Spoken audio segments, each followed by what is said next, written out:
नमस्कार दोस्तों, आप सभी का इस वीडियो में स्वागत है। मेरा नाम है सक्षम शर्मा और आज इस वीडियो में हम पहली एंग्लो मैसूर वॉर को डिस्कस करेंगे। Basically British east India company और किंगडम ऑफ मैसूर के बीच में टोटल 4 वार्स हुए थे, जिसमें मैसूर ऐसा आखिरी राज्य था जिसने ब्रिटिश ईस्ट इंडिया कंपनी को काफ़ी ज़बरदस्त टक्कर दी थी। तो आज हम पहली एंग्लो मैसूर वॉर को डिस्कस करेंगे। तो स्टार्ट करते हैं। पहले हम मैसूर का बैकग्राउंड जान लेते हैं। तो मैसूर जो है, वहाँ पर 1734 से 1766 के बीच में कृष्णराज वोदेयार टू का राज था। ये एक हिंदू रूलर थे और इन्हें राज्य चलाने के अलावा बाकी सभी चीज़ों में इंटरेस्ट था। तो बेसिकली इनके दरबार में दो मिनिस्टर थे, नंजराज और देवराज। सारी पावर्स उन्हीं के हाथ में थी। अब मैसूर जो स्टेट था, उसके नॉर्थ में पड़ता था मराठास का स्टेट और उसके साइड में पड़ता था निज़ाम ऑफ हैदराबाद का स्टेट। और ये दोनों स्टेट्स मैसूर पर अटैक करते जा रहे थे और मैसूर की काफ़ी सारी टेरिटरीज को अपने कब्जे में लेते जा रहे थे। ऐसे में मैसूर को काफ़ी ज़्यादा फाइनेंशियली भी लॉसेस हो रहे थे। तो पॉलिटिकली और फाइनेंशियली वीक होते मैसूर को अब एक ऐसे लीडर की ज़रूरत थी जो कि पॉलिटिकली और यानी कि डिप्लोमेटिकली और फाइनेंशियली अच्छी लीडरशिप दिखा सके। तो ऐसे में हैदर अली ने तख्ता पलट दिया और 1763 में हैदर अली मैसूर का डिफेक्टो रूलर बन गया और नंजराज को एक नॉमिनल हेड की तरह गद्दी पे बिठा दिया गया, क्योंकि 1763 में कृष्ण राजा की तो डेथ हो गई थी। उसके बाद हैदर अली सुल्तान बन गया था मैसूर का। तो हैदर अली ने सुल्तान बनने के बाद ये जो टेरिटरीज मराठास और निज़ाम से लूज़ की थी, इन्हें काफ़ी जल्दी वापस जीत लिया और मैसूर एक बार फिर से प्रॉस्पेरिटी की ओर बढ़ने लगा। एक्चुअली वो तो कृष्ण राजा वोदेयार के टाइम पे थोड़ा गड़बड़ हो गया, वरना मैसूर जो है वो एक इनहेरेंटली रिच स्टेट था। मैसूर के पास जो है रायचूर दोआब के फर्टाइल प्लेन्स थे, यानी कल्टीवेशन की काफ़ी अच्छी अपॉर्चुनिटीज़ थी। फिर इनके पास मालाबार में कई सारे पोर्ट्स थे, यानी कि एक्सपोर्ट्स की भी बहुत अच्छी अपॉर्चुनिटीज़ थी। फिर इनके पास कोलार की गोल्ड माइंस, सुंदरबन के जंगलों की लकड़ियाँ और काफ़ी सारे हैंडीक्राफ्ट्स के भी आर्टिस्ट्स थे। तो मैसूर के पास वेल्थ की कोई कमी नहीं थी। तो अब हम हैदर अली के बारे में भी जानते हैं। तो हैदर अली ने मैसूर की आर्मी में एक आम सोल्जर की तरह एंट्री ली थी। वैसे तो हैदर अली एक अनपढ़ था, पर अपनी डेयरिंग, डिटर्मिनेशन और इंटेलेक्ट के चलते उन्होंने काफ़ी जल्दी आर्मी के अंदर तरक्की की और वो बहुत ही जल्दी आर्मी में कमांडर इन चीफ बन गए और बाद में चीफ मिनिस्टर भी बन गए मैसूर के। और बाद में तो जैसे कि मैंने अभी आपको बताया, वो मैसूर के रूलर बन गए। हैदर अली ने अपनी आर्मी को एकदम मॉडर्न तरीके से ट्रेन किया और उन्होंने डिंडीगुल में एक कैनन फैक्ट्री भी बनवाई। डिंडीगुल अब तमिलनाडु में आता है। तो उन्होंने एक कैनन फैक्ट्री भी बनाई यूरोपियन लाइंस पे। अब जो मैसूर का स्टेट था, उसके मराठास और निज़ाम ऑफ हैदराबाद के साथ कन्फ्लिक्ट के कारण क्या थे, ये भी जान लेते हैं। तो मराठा और मैसूर के बीच में पड़ता था कृष्णा तुंगभद्रा दोआब एरिया। इसे मैं आपको मैप के थ्रू दिखा देता हूँ। तो यहाँ पर ये तुंगभद्रा रिवर जा रही है और ऊपर जा रही है कृष्णा रिवर। तो इन दोनों के जो बीच का एरिया है, ये काफ़ी फर्टाइल है। तो मराठास और मैसूर के बीच में इस एरिया को लेकर कन्फ्लिक्ट था। फिर जो निज़ाम ऑफ हैदराबाद और मैसूर के बीच में कन्फ्लिक्ट था कृष्णा और पेन्नार रिवर के एरिया के को लेके। ये भी आपको मैप के थ्रू दिखा देता हूँ। तो ये पेन्नार रिवर है और यहाँ ऊपर ये कृष्णा रिवर जा रही है। तो इनके बीच का जो एरिया है, ये भी काफ़ी फर्टाइल था। तो इसके कारण इनके बीच में कन्फ्लिक्ट रहता था, क्योंकि इन एरियाज़ के अंदर कल्टीवेशन की अच्छी अपॉर्चुनिटीज़ थी, ऊपर से काफ़ी सारे मिनरल्स थे। तो इसलिए दोनों ही राज्य इन एरियाज़ पे कंट्रोल चाहते थे। साथ ही जो मराठास और निज़ाम ऑफ हैदराबाद, इनके आपस में भी कुछ कन्फ्लिक्ट थे इन फर्टाइल एरियाज़ को लेके। तो अब आते हैं हम ईस्ट इंडिया कंपनी में। तो ईस्ट इंडिया कंपनी भी मैसूर के ऊपर कंट्रोल करना चाहती थी, क्योंकि मैसूर के पास काफ़ी सारी इकोनॉमिक रिसोर्सेज थे और इनका मेन जो कारण था वो इकोनॉमिक ही था मैसूर की कॉन्क्वेस्ट करने का। हमने देखा था कि बैटल ऑफ बक्सर के बाद ईस्ट इंडिया कंपनी ने भारत में एक तरीके से नॉर्थ में अपना वर्चस्व बना लिया था। अब ईस्ट इंडिया की कंपनी के कंट्रोल में बंगाल आ गया था। बंगाल में उस टाइम उड़ीसा, बिहार, वेस्ट बंगाल और आज का बांग्लादेश आता था। तो काफ़ी बड़ी territory east India company already हथिया चुकी थी। साथ ही उन्होंने अवध के नवाब को भी हरा दिया था। तो अब अवध यानी कि मॉडर्न उत्तर प्रदेश, तो वहाँ तक भी उनका कंट्रोल हो गया था सब्सिडियरी अलायंस की मदद से। अब वो इंडिया के अंदर अपना जो राज है वो और ज़्यादा फैलाना चाह रहे थे और उनकी नज़र पड़ी सबसे पहले मैसूर पर।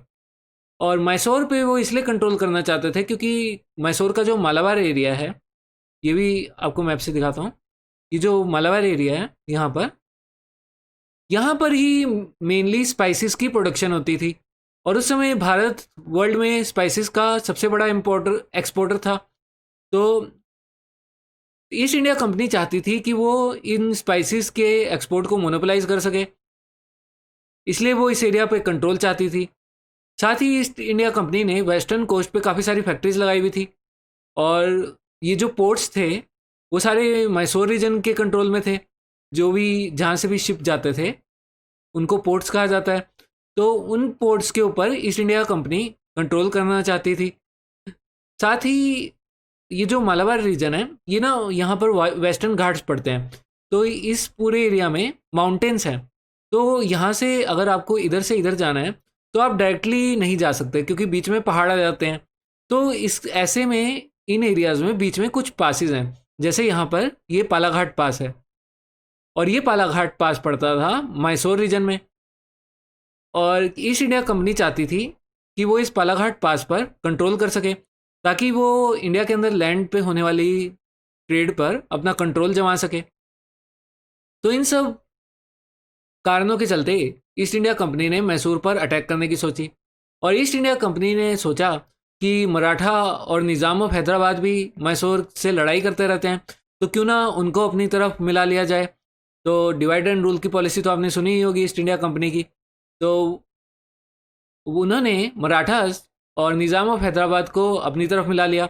उन्होंने उनको बोला कि आप हमारी लड़ाई में मदद करो, तो आप ये जो एरियाज़ की डिमांड कर रहे हो, यानी कि लड़ाई में जीतने के बाद आपको एक कृष्णा तुंगभद्रा एरिया दे देंगे, मराठास को बोला।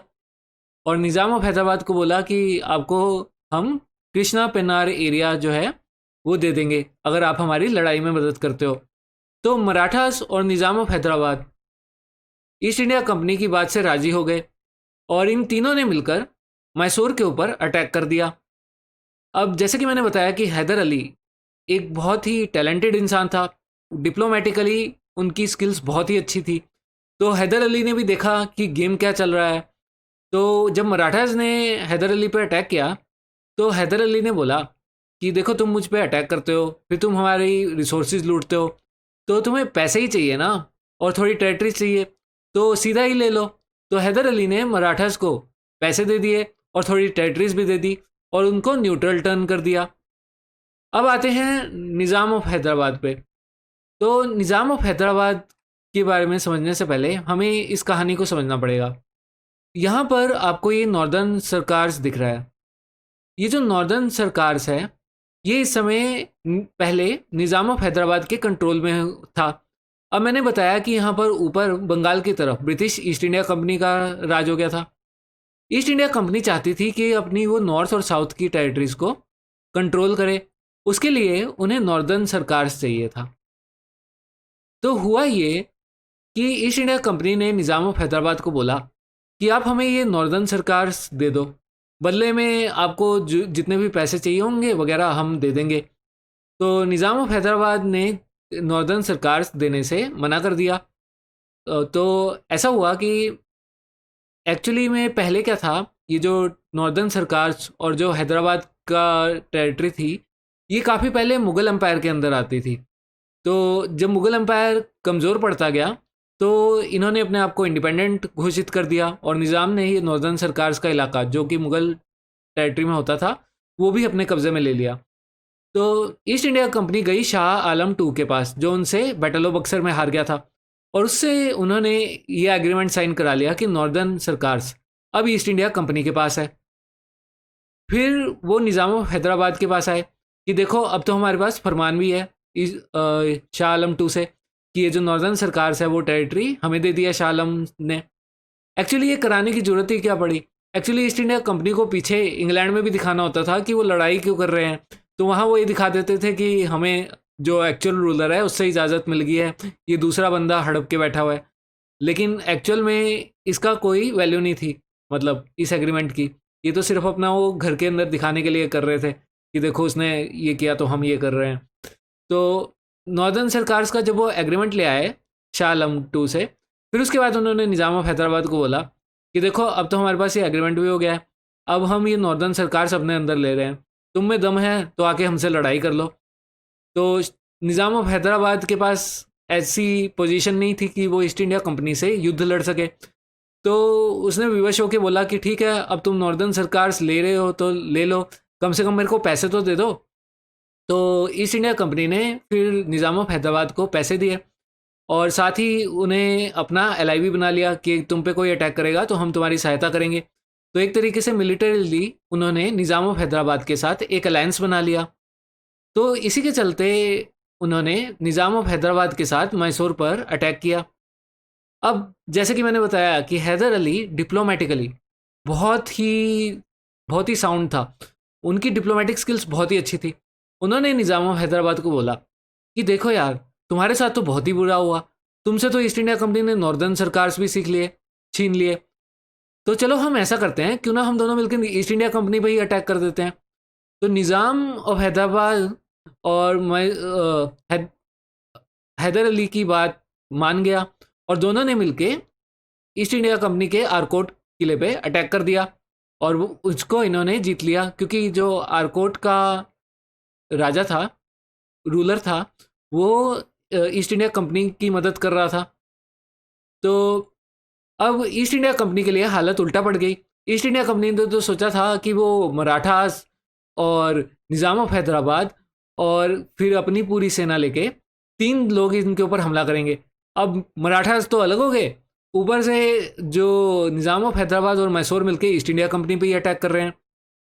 तो ईस्ट इंडिया कंपनी ने निज़ाम ऑफ हैदराबाद को बोला कि देखो अगर तुमने हैदर अली के साथ ये लड़ाई अब जारी रखी तो हम तुम्हारे कैपिटल पर अटैक कर देंगे। अब निज़ाम ऑफ हैदराबाद की ऐसी सिचुएशन नहीं थी कि वो अपने कैपिटल को डिफेंड कर सके, अब वो खुद यहीं पे बैठता था, यही उसकी गद्दी थी। तो वो इस लड़ाई से अलग हो गया, उसने ईस्ट इंडिया कंपनी के साथ ट्रीटी साइन कर ली और वो इस लड़ाई से हट गया। तो अब बचे मैसूर का किंगडम और ईस्ट इंडिया कंपनी। अभी भी मैसूर का पलड़ा काफ़ी ज़्यादा भारी था, क्योंकि अब मैसूर के पास अच्छी खासी आर्मी थी और ईस्ट इंडिया कंपनी का प्लान फेल हो चुका था, क्योंकि उन्होंने जिनके साथ अटैक करने की सोची वो तो लड़ाई से बाहर हो गए। तो ऐसे ही ये लड़ाई 1.5 साल तक चलती रही बिना किसी रिजल्ट के, क्योंकि ईस्ट इंडिया कंपनी पीछे हटने को तैयार नहीं थी।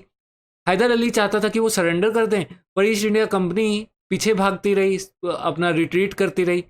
तो अचानक हैदर अली ने क्या किया, अपनी स्ट्रेटजी चेंज की और वो मद्रास के गेट्स पर पहुंच गया। यहाँ पर उनका हेडक्वार्टर था, यहाँ पे उनका मेन किला था। हैदर अली की आर्मी ने इसे सराउंड कर लिया। उसने बोला देखो अब तो तुम हारने वाले हो।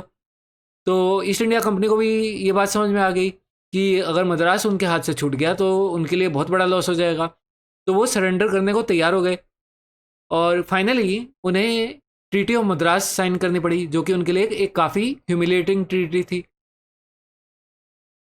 और इसी के साथ ये वॉर ख़त्म हो गई। तो अब हम आते हैं ट्रीटी ऑफ मद्रास पे। तो ट्रीटी ऑफ मद्रास में की शर्तों के अकॉर्डिंग दोनों ही पावर्स ने एक दूसरे की जीती हुई टेरिटरीज को एक दूसरे को वापस कर दिया। और हैदर अली चाह रहा था कि जो ऊपर से मराठास हैदर अली पर अटैक करते रहते हैं, उसके लिए उसके साथ उनको रोकने के लिए ईस्ट इंडिया कंपनी उनकी मदद करे। तो उन्होंने इस ट्रीटी ऑफ मद्रास में एक एग्रीमेंट साइन कराया कि अगर ईस्ट इंडिया कंपनी या फिर मैसूर के ऊपर कोई भी पावर अटैक करती है तो दोनों एक दूसरे की हेल्प करेंगे, जो कि ईस्ट इंडिया कंपनी ने यहाँ ट्रीटी में तो एक्सेप्ट कर लिया, पर बाद में वो इससे मुकर गए, जिसे हम अगली वीडियो में देखेंगे सेकेंड एंग्लो मैसूर वॉर में। तो ये एग्रीमेंट था। उसके अलावा जो डिस्ट्रिक्ट ऑफ आरकोट, जो आरकोट के नवाब से इन्होंने जीत लिया था हैदर अली ने, वो भी इस ट्रीटी के अकॉर्डिंग उन्हें वापस करना पड़ा। तो ये थी पहली एंग्लो मैसूर वॉर। यहाँ पर हैदर अली ने ईस्ट इंडिया कंपनी को बुरी तरह हरा दिया था और ईस्ट इंडिया कंपनी को यहाँ काफ़ी नुकसान झेलना पड़ा था। तो ये थी पहली एंग्लो मैसूर वॉर। आगे हम आगे की एंग्लो मैसूर वॉर कवर करने वाले हैं। तो उम्मीद है आपको ये वीडियो पसंद आया होगा, और अगर आपको पसंद आया तो लाइक और सब्सक्राइब करना मत भूलिएगा। धन्यवाद।